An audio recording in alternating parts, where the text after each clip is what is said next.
Prime Minister John Key, good morning. Good morning, Leighton. You How are you? not in good health, I take it. Actually, I'm totally fine. I had a little head cold about 10 days ago, and I probably sounded fine and didn't feel that well, and now I sound terrible and I feel fine. So it was one of those things. Okay. Yesterday, actually your health is a good lead-in for what I want to ask you first. I had a conversation with a couple of people yesterday. Let me assure you that the first person who raised this with me is one of New Zealand's leading business people. Right. And I happened to bump into him, and we had a lengthy chat, actually. And he commented on you and the government. He said, Key's looking tired. He's looking like he's losing interest, but especially he's looking tired. Tired, and he meant tired in the physical sense and tired of politics to some degree. Yeah, well, I disagree with that. So we go through these endless things spread by the Labour Party that I won't be there in 2014 and all this sort of carry on. And they've been running around the press gallery saying that to people for 80 months on end.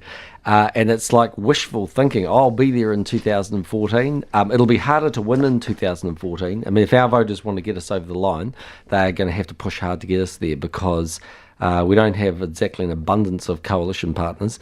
And anyway, it always gets more difficult. I mean, 2005 was it was really a tight run thing for Labour when they got there in their third term.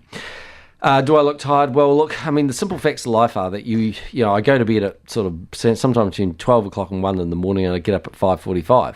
So some days when you catch me, you're going to see me not looking that great, and sometimes the lighting's not perfect. Is that 7 days a week? The weekends is a little bit better, but like last night I went to a function. I got home about 10:30, so it wasn't nearly as late.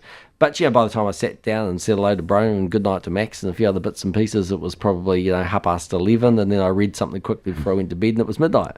So, and I got up at 5:45. I did something on the radio pretty early after that, and then I went to a breakfast for a charity. Right.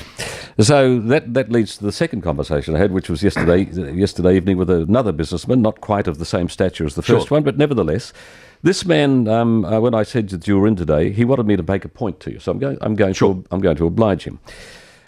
Firstly, his comment was you were stressed, not tired, but stressed. So just Right. the subtle difference. But as I let him talk, he got quite agitated.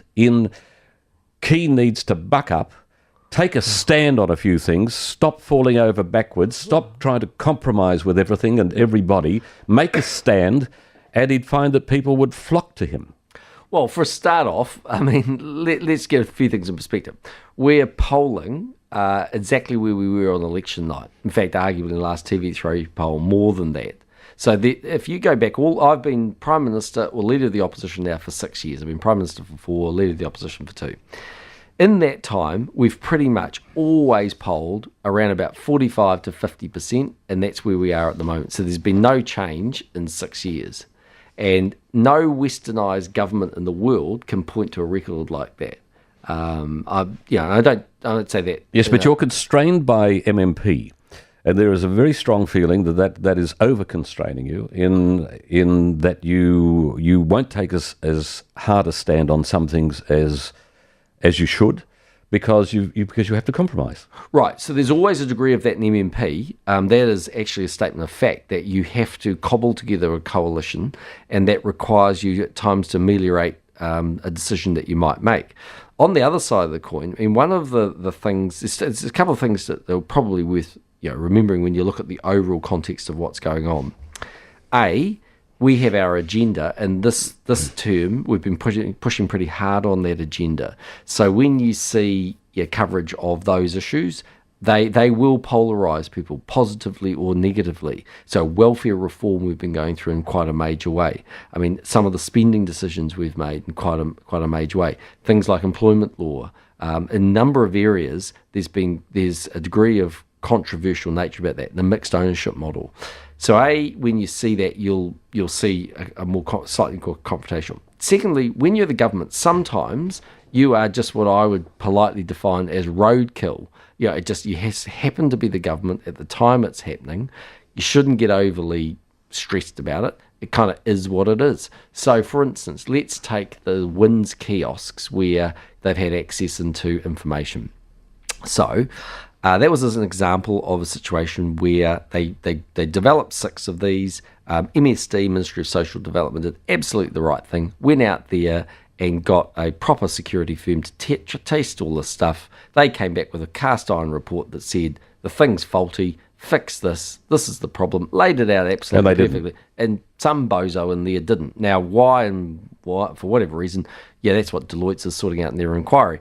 But it wasn't like it was at the minister's level or the chief executive. I mean, it was a long way down into the bowels of MSD's IT department.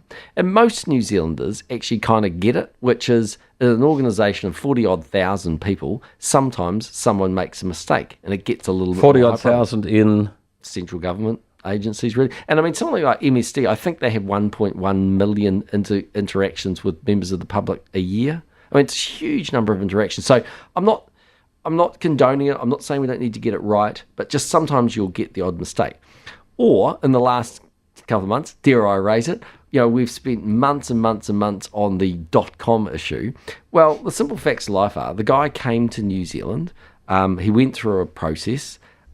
He's happened to be a person that the US authorities believe has breached their law in terms of copyright, and they've invoked the extradition treaty.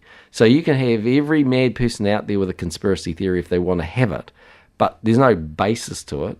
But you're just the government, and I just happen to be there at the time where it's happening, and that's the end of it. So the law is where people will use that for political reasons to try and conjure up some sort of image of things. I just got to deal with it.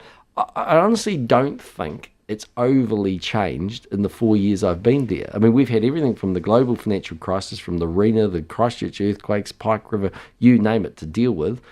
Every year there's been different things, and every year we've carried on doing that. Okay. Just before we take a break then, let me just conclude this with the following.